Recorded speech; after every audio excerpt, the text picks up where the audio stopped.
Yes, that's right. Nothing but Netflix is back to talk about a brand new season of Love is Blind. Season 6 has snuck up on us, and we are here to talk about it. Chappell, how are you?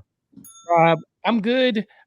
Love again is blind? Question mark. I think that is the question we always come here to answer. And every season of Love is Blind, we get a different answer for many different people, and then we do it all over again. This is what 6 seasons in the course of 3 years.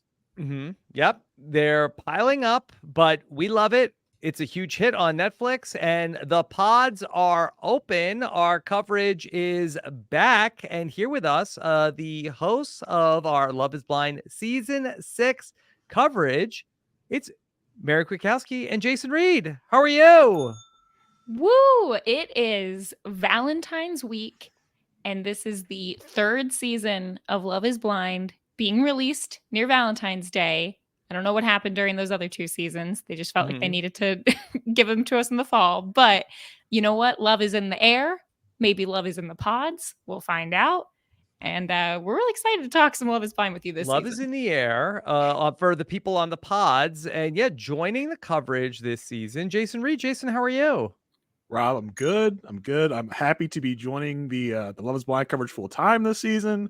Asia is away. I definitely did not go down to Texas and kidnap her and throw her in a closet so that I could take over the coverage. I definitely didn't do that. So don't think I did. But I'm happy to be here to find out if Love is Blind, or in most cases, in most seasons, does love need a really strong prescription for glasses? Okay.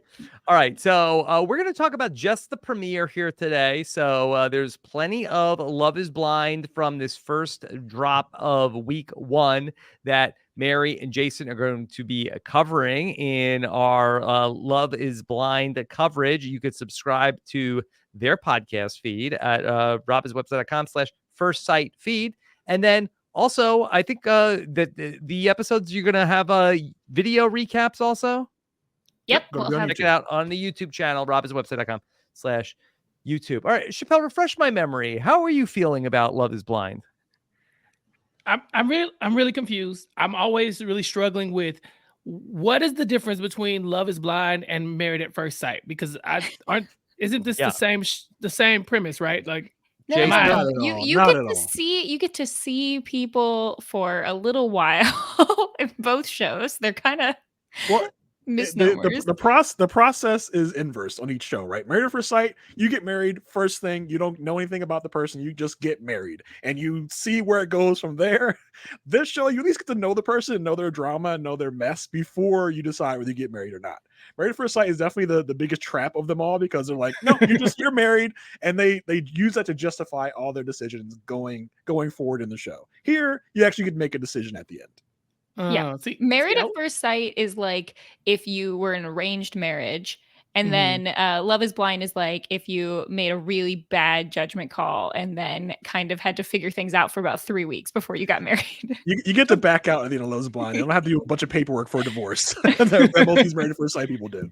Don't you think Chappell would do well on Love is Blind? Like, wouldn't that be like a great coup for Chappell, the podcaster, to get into the pods? I think that would be great. I think we got a Chappell on the cast this season. We'll talk about coming up. Whoa! He does have a good radio voice. I was gonna say, I think you need more podcasters in the pods in general, because they can talk. They talk about themselves. A lot of them probably have very good or at least very unique voices. So that's always a plus. Yeah, but Rob, if I'm inside the pod, how are they going to get, the moneymaker here? You know what I'm saying? The people at home still get to see you. Yeah, but that's not the goal. I'm in there supposed to be trying to find love, Rob. I can't leave my best asset or 14th best asset behind and get inside a pod and just rely on my personality. Do you think I'd have any type of success with just my personality? Stop it, Rob. I have to bring all the tools to the Have they done a Texas season yet, Mary? Last season. Yep. Yeah, they've done at least one Texas season. These shows go to Texas almost immediately. All these shows are in Texas. Because the biggest crackheads live in Texas, and it's a fact. It is like, if you want some people who are coming on this show for clout and drama and then love in that order, you always start with Texas. Houston, Dallas, insane people live there. Trust me. look at the hat. I'm from there. I got It's it. the Houston Astros, baby. Yeah, not the little bee hat that y'all be wearing Yeah. over in different places, you know? So Yeah. I don't know. I feel like you got to stay away from Texas, get everybody a chance to recover from some of the drama of last season, because I have not forgot Uche and Lydia and Aaliyah, and I will never forget them. Chappell, that was amazing. I don't know if I could pull any of those names Good out job. of my head that quickly. I only watched the beginning of that season because of them, because I was like, oh, this is crackhead energy going on. Like, this is wild. I wonder what's going to happen. And then there are twists and turns. And then I'm like, wait, you know each other? You know, it was a lot going on. Okay. So I lost sleep over that. I never finished the season. I hope they all ended up married. I'm sure they did, because that's the premise of the show. But now we have to recover and move on to the next group of insane people. And so here we are. Well, and So- it's really interesting, Chappell, that you mention, and Rob, that you mentioned the location, because what we've discovered through the first 5 seasons of Love is Blind is it doesn't matter where you take us over the great country of the United States. Yes. People be messy everywhere. And we're in your neck of the woods this time, Rob. We're in Charlotte. Charlotte. I mean, it's the other side of the state, but in my residence state of North Carolina. And it's interesting because I feel like that, yes, some people are from North Carolina, but I also feel like that there are people that seem like they're from other places. A lot of transplants. A lot of people who Yeah. just really want to be on Love is Blind, I feel like. Yeah, there was at least one person who mentioned they were from LA, and I was like, they're like, yeah, I'm looking for someone who's working remote so that they can come be in LA with me. Yeah. Yeah. Okay. Is it necessary to restate the premise of Love is Blind, or do all the Nothing But Netflix listeners know what this is? I'll just say, in case we have someone who hasn't, the premise of the show, like Jason mentioned, it's opposite of Married at First Sight.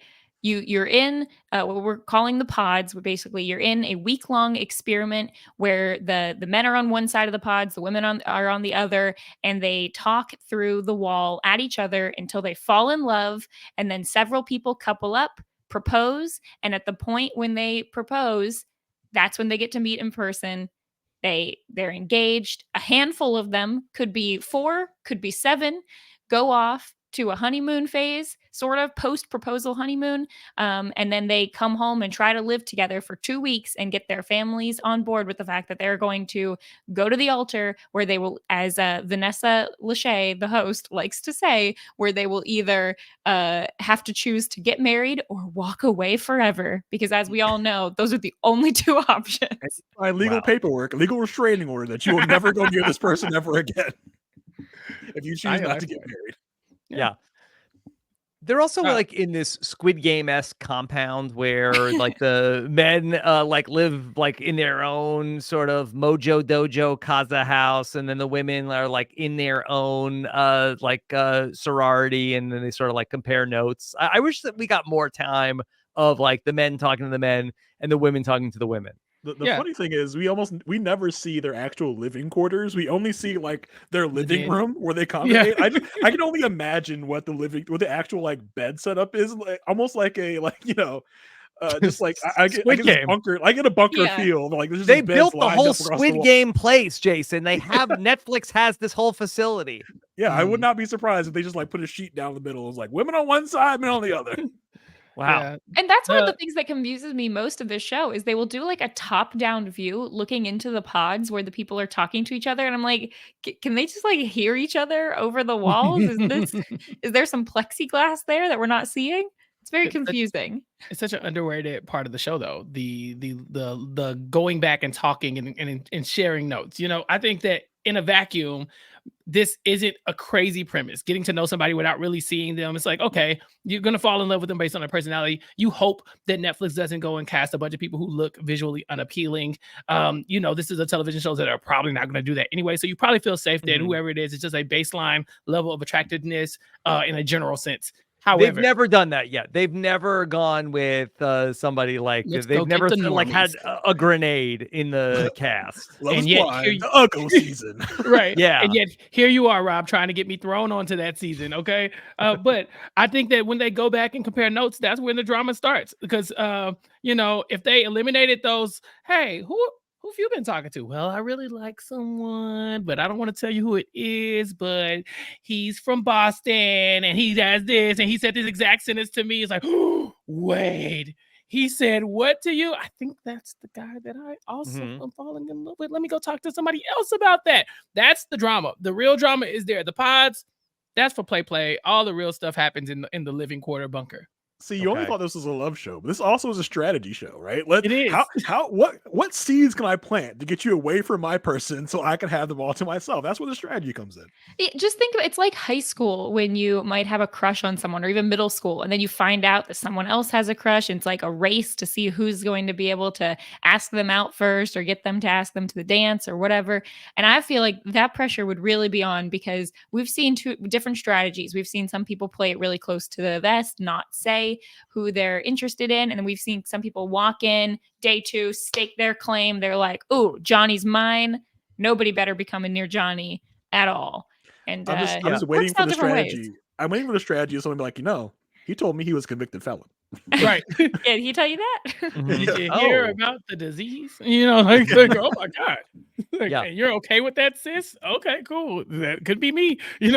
Run them out. Mary, I have a question just about like the logistics of how it all works, because we see people like that they start to hit it off, they start to have more and more conversations. Like, are you on like a set schedule where basically like your whole like week is booked up, and maybe like your person, you still only see them once a day, or do you start to get more time with the people that are like you're further along on the process with them? Yeah, it basically for the first like 2 to 3 days of the week, you get to talk to everyone, and so you hit most people, and then you can kind of rule some people out. And then if you start having a couple people that you really like, those are the people that you request time with. So usually by midway through the week, people are only talking to 1 or 2 other people at a max. And there's a lot of people who will couple up pretty quickly, and that'll be pretty much the only person they talk to, Okay. unless they get dumped. Yes. Yeah. Partway through the week, and then they're like, "Okay, who is my number 2? Let me just slide back into their DMs and see what happens." All right. So I think that we should start here with talking about the biggest story of episode number 1. And I think that then we can fill out like the rest of the standouts from the first hour of the show, because that episode 1 does end on a pretty big cliffhanger here. And let's talk about the saga of AD, Matthew, and even Clay. Chappell, I guess let's just give the setup here. Okay. Matthew is a paid actor. The end. I'm sorry, Matthew was the only one who said that he wasn't there to be a celebrity. Well, he He is. already, Congratulations, he's already Matthew. working, already a famous. member of the Screen Actors Guild. This man is here. House of Villains season 2. Bruh. Here comes Matthew. The Bruh. new shake. Bruh, Matthew, what is wrong with you? No, anyway, listen.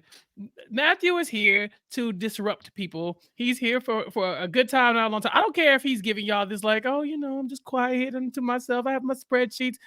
That man is here to cause chaos, because who comes in with a list of interview questions and then just gets up and walks out mid-sentence while people are talking? I'm sure that was wild. And this I'll ask the questions here. Thank you very much. Yeah, they ask questions back, and he's like, Did you just refer to me directly? Excuse me? Chappell, just in case somebody did not watch the episode, can you just like explain a little bit more what you're talking about, what Matthew did early on?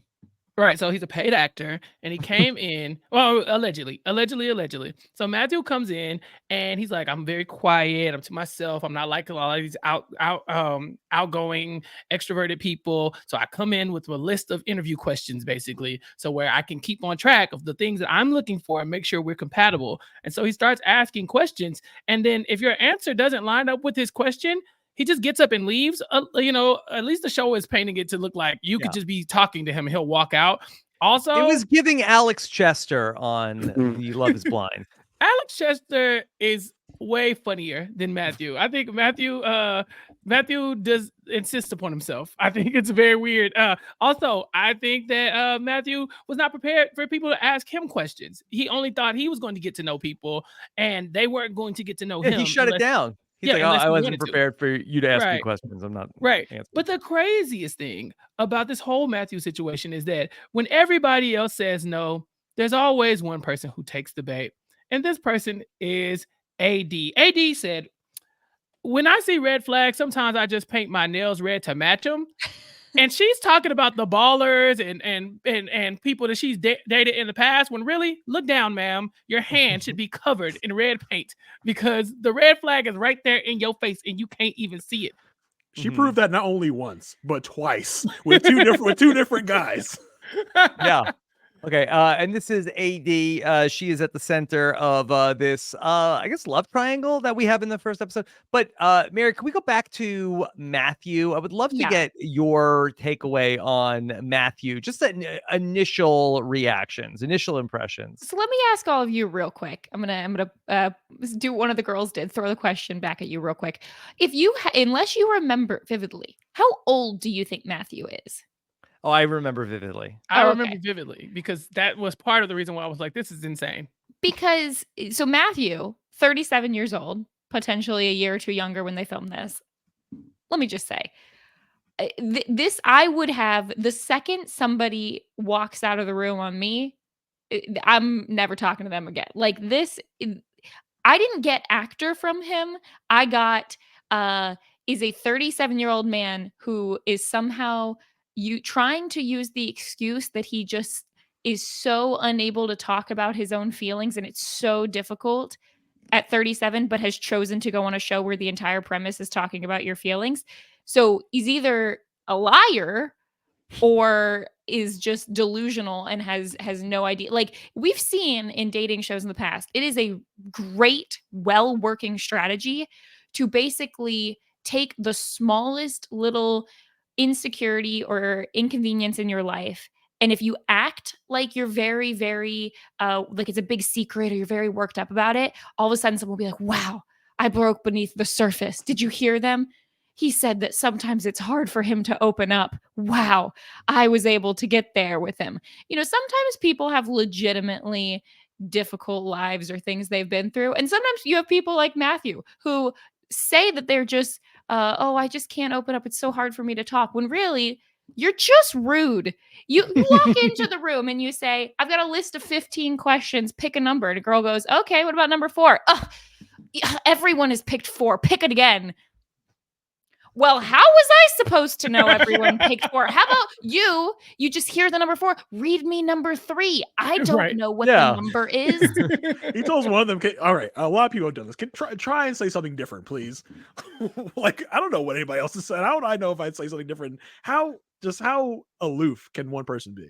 And it seemed like the only reason that AD was able to get past 10 seconds with him was because she kind of sat there for a second and said, basically brought it back to him, was like, well, okay, seems like you're asking me some questions. You know, she actually kind of hung on and gave him like another chance, whereas pretty much everyone else, it seems like, got the ick immediately. Mm-hmm. I love when she comes back into the pod. She's like, yeah, I'm really digging Matthew. I was like, girl, Matthew? Matthew? Did you bump your head? Are you okay? And yet she doesn't just take that and say, you know what? Maybe I should heed those warnings and take my first interaction with him. She says, yeah, I guess I'm the only one who sees the real him. I guess he only opens up to me. I'm so special. It's me, AD, the one. I was like, that's not your job. It is not your job to make this man approachable and talk and like a bit, you're like, blah, this is so bad. AD, get up, stand up. Stand up. All right. AD ends up also hitting it off with another gentleman in the pods. Let's enter into the picture. Here comes Clay. Mm-hmm. Okay. And he's the one who she thinks she's worried about. She's like, oh yeah, I've done the Clay types before, blah, blah, blah. This man sounds exactly like the types I'm worried about. And I still kind of got eyes for Matthew though. Like that Matthew might save me from this. I'm like, ma'am, look at both your options. You listen, maybe try a third option. Just maybe. If you know that option A was weird, option B is something that you know that has not worked. It seems like there's like 25 people in these pods. Just shuffle them up again. I don't know why you have to stop here. Listen, AD is this year's Aaliyah, right? She sees something that she should run away from, but she just runs towards it. After the whole physical like conversation, I was gobsmacked that there was another date between these two, because I think if any other person had that conversation, there would have been no other dates with that person. I'm sorry, but Clay opens up about his insecurities, like how he's insecure because he's just so suave and everyone likes him, but he can't get the attention from the women that he likes the most. That's His what he's ego. so insecure about. I mean, he gets, don't get me wrong, he gets attention because he's so suave, but not from the ones that not like the creme de la creme that he's looking for. Mary, his ego is just so big. He said, "My ego is just so big, and that is my biggest weakness." Honestly, I see someone to help me. It's called a flaw, not a weakness. But It's it looks like growth Clay area. and AD are hitting it off. He puts on his radio tone. Yeah, Rob, master of radio tone.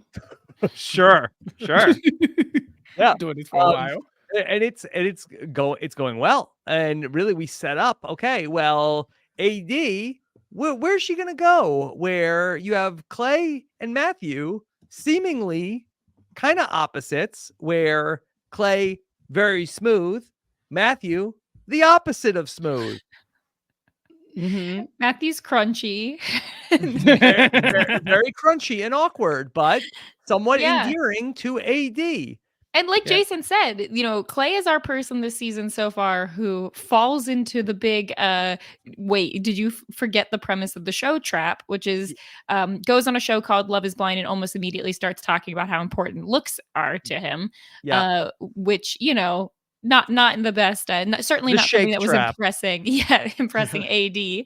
And meanwhile, Matthew's over here being like, oh yeah, I don't mind what you look like. Ethnicity, race, not important to me at all. Whatever. But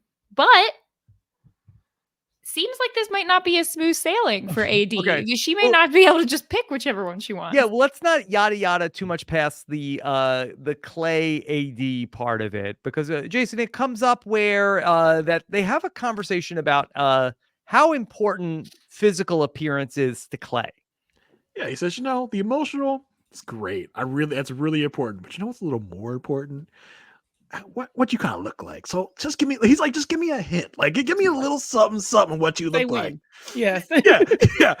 I'm gonna spread my hands apart. You let me know how big it is, and I'll just tell me when I say stop. I feel like with all these people, whenever they start to talk about that, there should be a mechanism where there's like a trap door inside of the pod where the floor just falls out and everything you just fall down to a trap, like a Squid Game when they sit on the squares, you just fall through, like everything in the pod falls through. Player 261 has been eliminated. Right. You're just out of the game after that.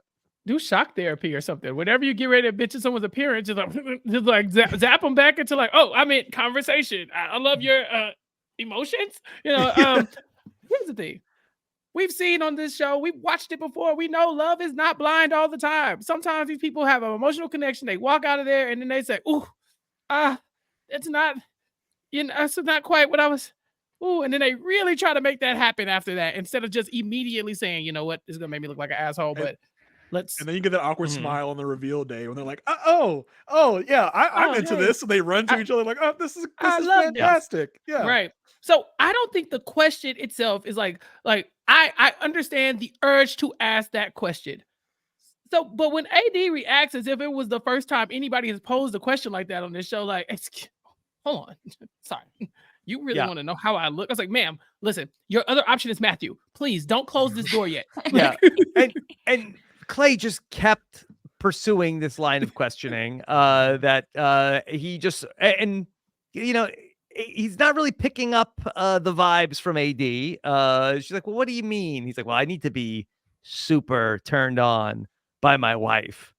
She's like, well, what do you mean? And he gets into like, lips, butt, ass, all that stuff. Gotta be on point. Just give me your measurements and I'll tell you if it's acceptable or not. Right. Now, would this be in bounds? Could you ask, like, what famous person do people say you look like? Would that be out of the question? Only if you lie. Only if you lie, like Chelsea. Only if you lie, like Chelsea did. This isn't. We're not playing Guess Who. This isn't about trying to guess what the person looks like. And like has already been stated, they're not casting unattractive people on this show. Everyone has their own preferences. That's like conversation more than like. But my point is, like, it cracks me up when people come on, and it's not just like, oh, I don't really have a type or whatever. I've liked a lot of different people. There are people who come on who go, yeah, I can't wait to meet them. Man, I'm really hoping they're tan and 6'5" and blonde hair. It's like, why do you have such specific things you're looking for? If that's what you're looking for, don't come on the show. I mean, this is supposed to be the last stop, right? This is your last resort. I've tried everything.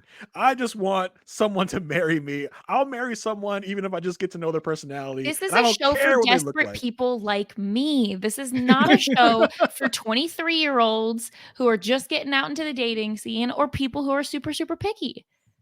Yeah. That's what we got. That's what we get a lot. But they don't know that, because even the young people on this show are cracked. I think it's Brittany who says, like, listen, we're at the age where you have to be fully potentied. Brittany's age 24 years old. Ma'am, can the person graduate from college and get a job first before they have to be fully potentied? Yeah, even them, just it's like they miss the premise of the show, and then they get on the show and they act incredulous when the premise is challenged or something. Like, you know what you came here for. You're supposed to be like, listen, we emotional connection.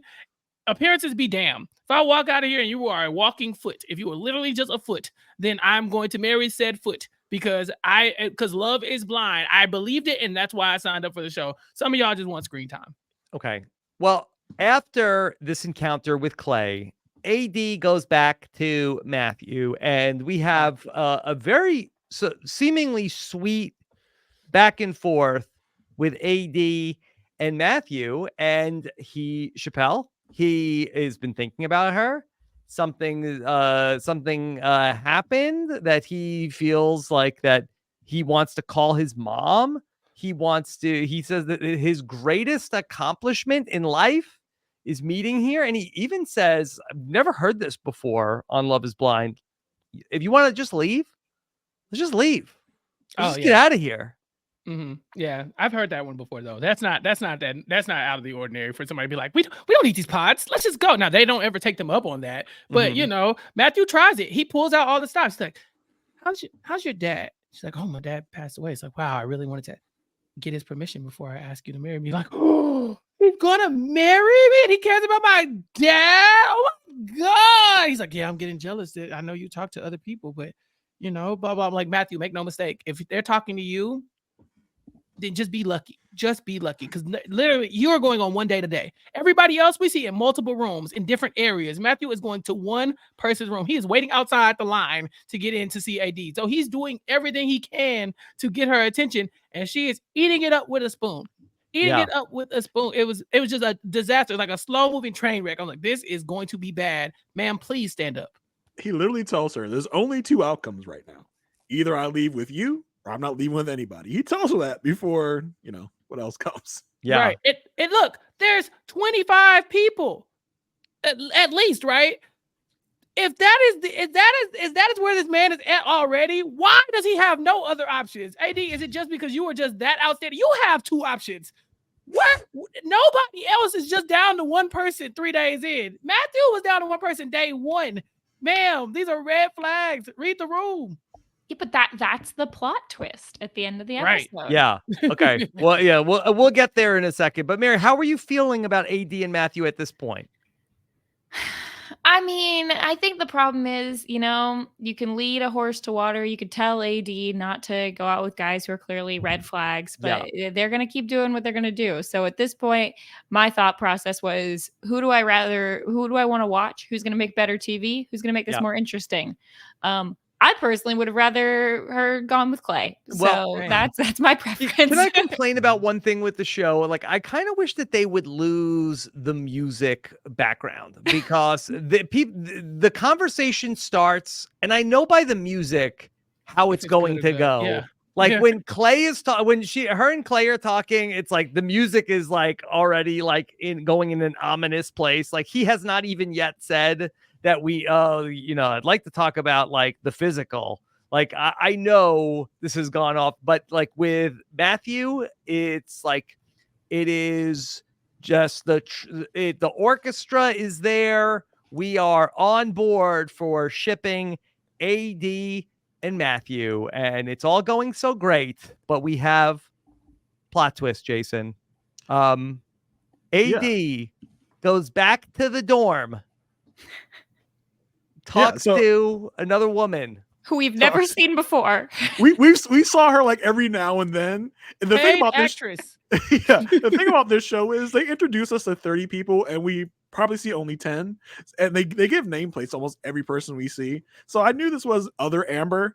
So she's talking to other Amber. Now, you talked about the music, Rob. I wish they had continued the music from the Matthew AD conversation into this conversation. And then when Amber drops the bomb of, yeah, he also told me he wanted to talk to my dad to get his anniversary, the music just goes like I wish that they would have done that, because that's what happens. Amber is telling AD basically all the things that Matthew said to AD. He said the same exact thing to, I'll call her other Amber. And the thing about this conversation is AD doesn't stop it. She's just like, oh, interesting. Oh, he said that. That's a great thing to say to someone. Like she's just in a state of shock in the moment where she tells her, yeah, he said this to me. He said he would come find me and we just leave right now. So basically all stuff he said to AD, he said to Amber. Yeah. You mean to tell me the man with the 15 things written down about what he's going to say, the guy who's constantly carrying a folder around with writing down notes while everybody else is talking to get to know each other, has a pre-planned list of pickup lines that he's going to use here? I am shocked that this man is doing this. I am not shocked at all. And so when AD goes and confronts Matthew about it, what does he do? He completely gaslights her, as he should. Honestly, if you're in his position, this is exactly what you say. She's like, I heard you said that to the other Amber. Did you get us confused? Because my name is Amber. Here, Amber. Like, is that a mistake? And he's like, no. I said those things. When I said them to you, it was deeper. You know what I'm saying? Like, I said I wanted to take her out of here. Yeah, I meant that. But when I said to you was, I want to take her out of here and I want to leave and go get married right now. And I dreamed about it. And I wanted to talk about my mom about it. See, I didn't give her all of that. So you're taking what I said to her and trying to put it on you. And that's real. We have different things going on here, baby. It's like, no, ma'am, don't fall for this. And she's like, whew, wow, I thought for a second you were telling us all the same thing, but dear God, I feel much better now. That's the real worry here. It's not guys like Matthew. It's the fact that somehow he was able to convince 2 women that he was telling the truth. Why didn't they get up and walk out? There was so much going on in that first conversation that said, get up and leave the room. Amber is right thinking. Amber was like, you know what? I've had enough of this. I'm out of here. She leaves after that after she finds out about what Matthew said the same thing to AD. Amber is thinking sensibly and is like, you know what? I'm not here for these games. I'm out of here. She literally leaves the experiment after that. But should he have played it that AD's real name is also Amber? Yeah. Should he have said that? This is perfect. Where he's like, oh, that wasn't you? What? They told me it was Amber. You're Amber, right? I only put Oh my God. Oh, I'm so list. embarrassed. I told you, you're the only one only option. I put Amber on the list. You mean to tell me there were 2 of you this whole time? I didn't know because I can't see. I'm terrible at discerning voices. I'm toned up. I have voice blindness. That's why I'm so awkward and standoffish. Please save me from my. Oh my God! Awkwardness. Nobody gets me like you do. Nobody gets Amber. Me. Yeah. I love that strategy, though. I mean, this is the kind of game where 2 people with the same name. Yeah, go for it. See which one. Try it. See which one it lands with. Mm-hmm. Yes. And look, I don't want to spend too much Doesn't time. always work, Mary. And then if you propose to one, you go to the reveal and you're like, no, I meant the other Amber. Wait, hold on. I think something was lost in translation. Yeah. You're like, oh, Amber. I wanted the white Amber, not the black. Yeah. Amber. Wait. Like, can I see them side by side, and then I'll be able to tell by vibes of who I was talking to if I can just see them. First. Which one of you were actually believing my nonsense the most? That's who I want to go with here. One of you seemed a little skeptical. You can go. Like, let's go ahead and you get the chop. Let's talk about some of the other standouts from the first week. Chappell, who jumped out to you as well from these couples that we meet in the beginning of the new season? I mean, no disrespect to Johnny/Jimmy, but which one is which? I'm pretty sure that Johnny is the one who was boring. So let's go with Jimmy. Jimmy's got the juice. Jimmy's got the juice, but Jimmy also gets some bombshells dropped on him, and and he is Jimmy doesn't pivot in a way that you would think somebody would be prepared to pivot. Like Jimmy was having a good time. He was in there cooking, talking to people, making friends, dating. He's like, oh, this is great. I have feelings for this woman. I have feelings for this woman. I'm in it. I'm all in the experiment. And then these women started saying, well, there are parts of me I haven't actually shared with you yet.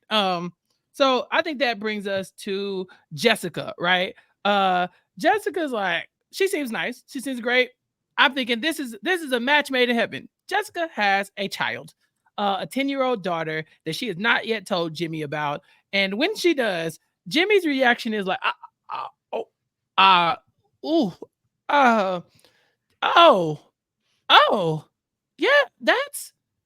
I'm happy for you. And I don't judge you at all. Yeah.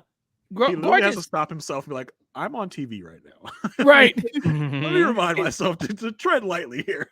I think his knee-jerk reaction was, and why are you just now telling me this? And she's like, well, I wanted you to get to know me. And he's like, well, I kind of wouldn't have done that if I had known. if there were no cameras, Jimmy would have pulled a Matthew and just got up and left the pod.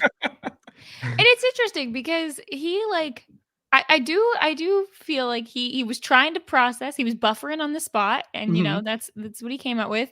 The way that he tried to basically ask, like, is the father still in the picture? Like, what's going on there? Also came out kind of weird because he was like, okay, wait, hold on, 10. So you were 17. So like, what's the literally doing the math in his head? You can see his gears turning. Yeah, he's like trying to count his fingers. Like, doing the boy math. The thing is, for all we know, this is like day 5 of 7. Like, it could be pretty late in the process. We don't know that it's day 2 or 3 or something like that. So, and I think it's perfectly fine for Jessica to want someone to get to know her at first, but it also is a pretty big thing that if you want someone to propose to you, like, they do probably need to know this information. Yeah. Would love to have seen if he had proposed and then found out about this later. Yeah. When the doors opened and it was Jessica and her kid. Like, 2 for the price surprise! of 1. We're a family now. It's like, so thanks. I think he kept it together for Jessica, but then later on, and maybe this was back to back, that he gets a visit from another woman. I believe this is Chelsea he ends up, and Chelsea ends up confiding in him, hey, just so you know, I was married. He's like, and he's like, but no, he's like, oh my God. I mean, people have been dumping a lot of stuff on me today.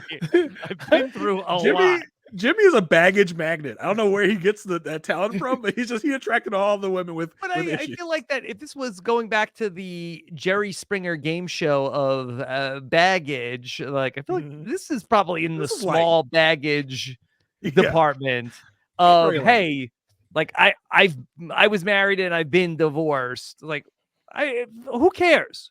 Well, this is what I think is funny. I feel like we don't know the order of these things, but it seemed like what happened was Chelsea tells Jimmy this, and Jimmy's like, "Oh, okay, I gotta think about it for a second. Yeah, not a deal breaker. Just gotta think about some things. There's a lot's been happening to me. Not that I've been talking with other women, but like other women have also dropped a lot of things on me today."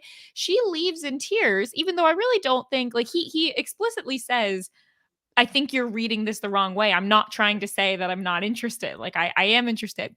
Then she goes and has a very similar conversation with Trevor. And I feel like she learns from how she dropped it to Jimmy. Because with Jimmy, she was like, well, I've got some big information I want to let you in on. I just want to make sure everything's okay. So I want to tell you about my previous relationship. With Trevor, she pulls this move. Oh, yeah. And like, well, my husband from before, remember how I was married and stuff. He's like, you're married? Yeah, didn't I tell you that? I told you about that, right? I could have sworn. I'm pretty sure I told you that. I feel like she learned. Just act casual about it. It'll be fine. Yeah. Like, what? Yeah, I didn't tell you this? Right. And Trevor is better than Jimmy because Trevor goes, oh, maybe you told me like 3 seconds into the conversation. We haven't talked about it in 4 days. And then as she continues, he's like, nope, definitely never heard about this. You never did tell me that. I mean, are you sure? I'm pretty sure I walked into the pod saying I was married for 5 years, a long time ago. Don't worry about it. I remember the first thing I said. Okay. Yeah. But I love that move. That was a great move. Good move. Give her the fishy. Okay. For Trevor and Chelsea, though, Chappell, this is wild. Okay. Trevor says he has a dog named Chelsea. Chelsea says she has a dog named Trevor. I think Chelsea she was lied. I think the joking Chelsea about part that was a part. joke. Chelsea Yeah, lied. that was Chelsea part was a joke. Oh, That part was a joke. There will be much weirder moments of synergy, and including the fact that Chelsea really has a thing for guys with mullets. whoa. Spoiler alert, Trevor got a mullet. You know what I'm saying? So, maybe that's the thing that's gonna bring them together. But I don't know. I don't like any of this. I didn't think Jimmy. I think Jimmy got a raw deal. I do. I think that, like you said, this is a small baggage, but he's carrying the emotion from earlier still, right? So you just put that last little bag on top, boop, and then it just like made the whole tower topple over. And again, he was trying to hold it up. He was just like, just give me a second, because from his point of view, he probably thinks it's been 5 days and y'all been keeping all of this from me, and I've been telling y'all everything, and yet here I am finding out that wait, everybody's been not being very transparent about everything going on in their life. I'm the boob in this situation. He's like, wow, it's me, the dummy. And so I think that when she goes out crying, I was really like, damn, Jimmy, you're not gonna bounce back from this. Well, I think it's about how Jimmy handled both situations, because both situations he just kind of left like mouth hanging, like I don't. It's Not, fine. and then he tries to fix it, right? He's like, both ladies. He's like, you know what? No, not a deal breaker. After you spent like 30 seconds being like, he's like, no, it's fine, totally fine. Don't worry about it. I mean, like you said, Chappell, the Chelsea baggage is small, but I mean, this man just got told he might be a stepfather pretty soon, so Right. that did send him over the edge. Yeah, especially because he's probably planning. Like, if he's really locked in on, okay, Chelsea cool, but I'm leaning toward Jessica, he's probably planning, okay, in a couple days, the proposal is happening. I'm sure the producers are tapping in with them every now and then and being like, so what are the odds? Scale of 1 to 10. Do we need to bring the ring? Do you have a ring pick? You know what I'm saying? Like, I'm sure they're having those conversations with them daily. And so he's like, okay, yeah, we'll keep the Chelsea content coming, but also I'm really looking at Jessica. She throws it at me like, boom, stepdaddy. And he's like, okay, maybe producers, maybe it just slow down on that one. Bring in Chelsea. And then she goes in like, divorce. And he's like, God damn it. So he had a lot going on. I'll just say that. Yeah, Trevor also one of my favorite types of characters. He's got to be every season. There's got to be people they just think that I'm a meathead and they don't give me a chance to open up. He has a kind heart. Yeah, I mean, Like- all like my to cut hobbies lawn. are going to the gym, but like, there's, but people never give me a chance. He likes Mary. the Notebook, Mary. Yeah, how dare you? He He's likes vulnerable. sunsets, got walks a in the heart. rain, fresh Right. cut I grass. too can Google the most common poetic things that people like. Fresh Yeah. cut grass was the one. I Yeah. was like, oh, that's a guy after her heart. Yeah. Yeah, That's the one. because Chelsea is so desperate, she has gone to go look for men at the Home Depot. Don't knock it till you try it. Chelsea, Yeah, Mary's I at the have local Home gone Depots in her to, GPS apparently.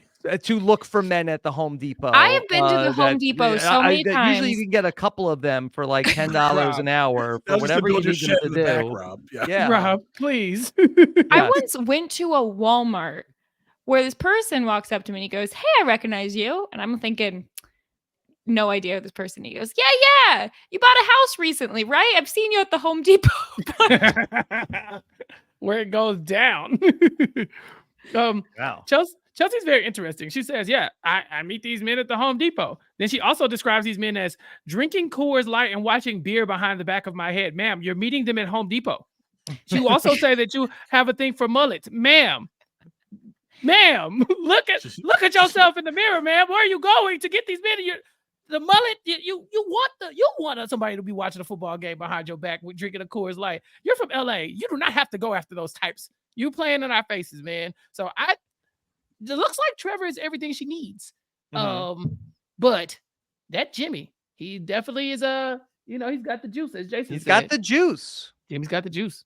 I Yeah. feel like Jimmy is one of those guys who the women fall for in the pods because he's so down home, he's so country, he's just this nice swell guy. Then they got on the pod, so we find out that Jimmy's probably going to be a really narcissist jerk, more than likely. And you know, Trevor's probably the one that she should have gone with in the first place, but we'll see who actually gets with. But that's just kind of the archetype of these people. Yeah, after 6 seasons of Love Is Blind, you see kind of the same type of people come through, and I feel like Jimmy's definitely that guy that we're going to see the women all fall for, but then they're going to get outside and realize he's not the one. There was a reason he was in these pods. They're the best people who are on this show. The people you want to date. Those are the ones we're not going to see on the show. Yeah, Right. totally. those are the people who get there and realize, oh no. Let me go back to Bumble. Let me go back home. Yeah. Mary, were there other standouts from the early going here? You know, we spent a lot of time in the episode covering those sort of two kind of love triangle situations. There were a couple other people that we see in the first episode. I think Johnny was mentioned, Amy, they bond over liking anime. And they're kind of like the goofy, playful couple, which there's usually one of those two. The one thing we didn't get in this first episode that we usually do get in the first episode is like the very obvious couple who falls in love instantly, who's going to be our narrator / rock of the season. The ones who, even if they don't last, they will at least pretty much 100% say yes at the altar. And we didn't get that in this first episode. Might be coming in the second. You don't feel like that's Johnny and Amy? I was getting the vibes that was Johnny and Amy. Yeah, because we got like 2 segments of Johnny and Amy, and then it's just like they're together. Boom! Like, yeah. Where did that even come from? I feel like I got nothing from either of those two. They're just like they're there. They're there. They're bonding, and that's pretty much it with them. There's just so many people. Here's Johnny. Oh gosh, there he is. Yeah. Look, I think Mary's right. I think that normally you get the couple that is so together that they're boring, where they walk in and they're like instantly like, I'm in love. It's like love at first sight, literally, but they don't actually see each other. The moment they walk in the pod, the light shines through, and it's just like they're so connected at that point. And you know, through the rest of the season, it's just gonna be the story of how nobody adds up to them. And then when they get to the honeymoons and stuff like that, they're the couple that's watching from a distance, like, we could never be as ghetto as them, you know? But I do think that might be Johnny and Amy here, because you know, I think they're just maybe like a more interesting version of all of that, because we do get like they have different backgrounds, different ethnicities. They like anime. It's kind of the quirky version of what we normally get, which is the good Christian household that is finally like, you're what I've been looking for. I told my mom I was going to find you here. My siblings all are going to love you. And then they come in and it's like, yes, exactly. We love this person. We love the ground they walk on. We're going to get that. But this is kind of like the spicy version of that, I think. I'm looking at Amy's bio here that's on Netflix.com that she says here about her that Amy is an adventurous eater who loves to try new flavors. Sorry, vegans, she adds. Yeah. Hate to lose your best eater to the streets, at least. I think that sounds good. Seems a little extra. Why is she trying to antagonize the vegans? Sorry, snowflake vegans, you're out of here.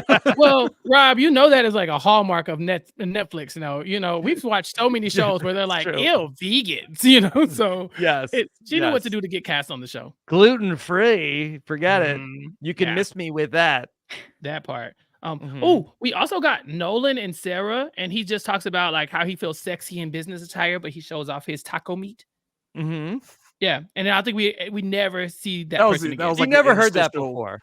Yeah, that was an interstitial. Like, hey, there's some other fun people in there that you'll never see again. We have also who I clocked in this, Alejandra. Who there is this person every season who is the best friend of all the girls in there, but she's not going to be part of the season. But she's always the person that's supporting the other girls in the pod when they're crying on their shoulder.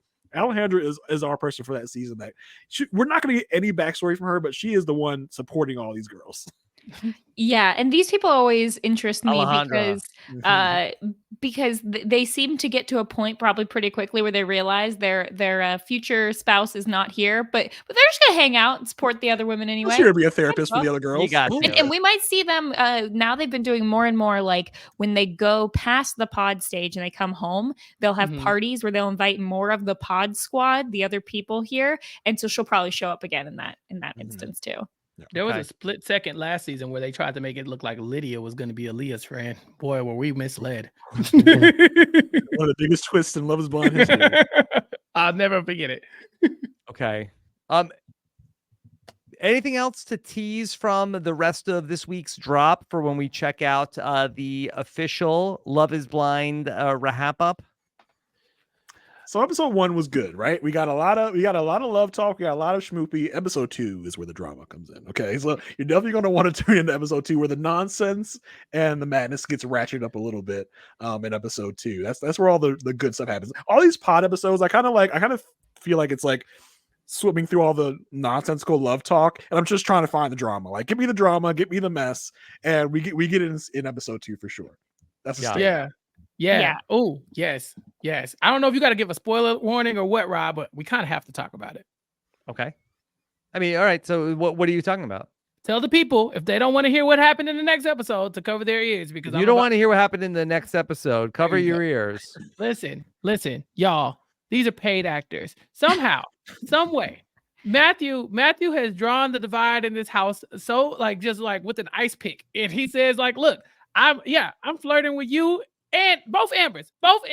So now AD is trying to decide between Matthew and Clayton. Clayton is now low-key beefing with Matthew because he finds out that Matthew's the other guy, and he is flabbergasted. He like, him?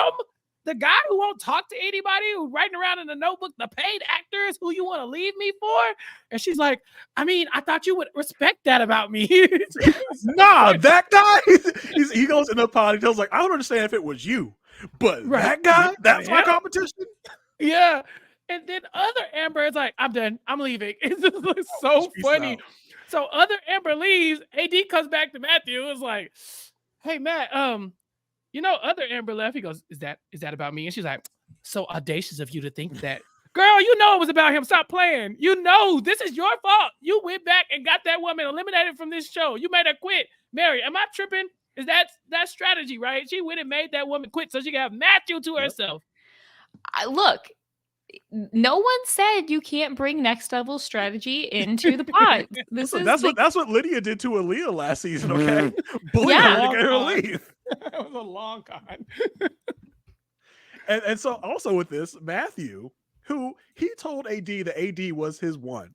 You are the one. He told it, that other girl, that other Amber don't even matter. But Matthew hears that this other Amber left. He's like, you know what? I think I'm gonna leave too. And we get the Frankenbite of I'm gonna go find Amber, which I don't even think he actually said, because said that. Yeah, they did not show his mouth moving to those words at all. So and he's like, it's only you, AD. He's like, oh, the other Amber left? Yeah, I'm out of here. I gotta go find her. My favorite thing about Matthew is that the whole time he's talking to AD, who has just thrown away her relationship with Clayton for him, is like, he's like, dang, Amber left? What's America gonna think about me? America probably saw this and thinks I'm a jerk. America? And she's like, yeah, Matt, hey, it's me here, not worried about America, worried about you. And he's like, yeah, but what if America sees this? How are they gonna feel? I should probably leave the show. You think I should leave the show? You think I've made a bad impression on America? I said, if this man says America one more time, I'm going to blow up. Good TV. Paid actors. Phenomenon. Yeah. We need more of them. More paid actors on these shows. Thanks. Okay. Oh, this is my one real escape. All right. Well, okay. That's your snapshot of what's going on early on. There are 6 episodes in the first drop that Mary and Jason are going to cover this weekend as they go through week 1 of Love Is Blind. Anything else, Mary and Jason, to tease about what you all are going to get to this weekend? I would say, if you haven't watched Love Is Blind before, try it out. You got to try to get past, even if you're not enjoying the pods part, see what the next phase brings. That's one of the best parts of this show, is that it really is like 3 completely separate segments of the pods, the trip they go on, the honeymoon, and then when they actually come back to their real lives. And that's my favorite part. And that's when you really get into the nitty gritty of the drama. So I'd say go for it, and we're going to bring you all the tea, all of the interest with the couples, probably some behind the scenes things. We always find out some interesting stories every season about couples they don't show you, drama that went down, that got edited out of the show. We had 2 whole storylines get edited out last season. So Jason and I will be doing our research and bringing you all of that. And yeah, I'm really, really looking forward to another season of Love is Blind. Okay. All right. Chappell, next time on Nothing But Netflix, anything on your radar for that's coming up on Netflix? Ooh, let's see. Let me So let pull me up the ask you, Netflix I'm looking at the console. page that do Mhm. you care about the live action Last Airbender? Yeah, probably. Listen, it's highly anticipated. People are waiting Yes. for it because the last Airbender movie, Rob, M. Night Shyamalan did the thing that he normally does where he Yep. ruins movies and he just decimated it. And so people are clamoring. They want to know if this is going to be the good one. And so yeah, I'm definitely going to check it out. Okay. So that's coming up, but not until February 22nd. Mhm. Then also a couple other things coming up. The Vince Staples show, which looks interesting. And then something else called Players, which has Damon Wayans Jr. Looks like a romantic comedy movie just in time for Valentine's Day. Yeah. Player sounds like fun, right? We like Damon Wayans Jr. You know, that could be fun. I think that the Vince Staples show, I'll probably like end up if we don't talk about it on Nothing But Netflix, then recap kickback will probably touch it a little bit because I think it's like Recap one of those. Kickback. What's that? Oh, this whole thing that I'm doing on the separate. It's I won't go too far into detail, but if you go to recapkickback.com, you can check out the podcast coverage that I'm doing over there of random things that I want to talk about, including some of these Netflix shows that we don't talk about here on Nothing But Netflix. So you can go to recapkickback.com and subscribe to the podcast. Go to the YouTube page. Make sure you like and subscribe to the YouTube page so that more people can find it and give us some 5-star reviews so I can find out what you want to hear me talk about on my separate podcast, separate of RHAP. That's what Okay. Recap Kickback is, of course. All right. Well, we will be back next time to talk about whatever's coming up on Netflix. Mary, what else is coming up for you?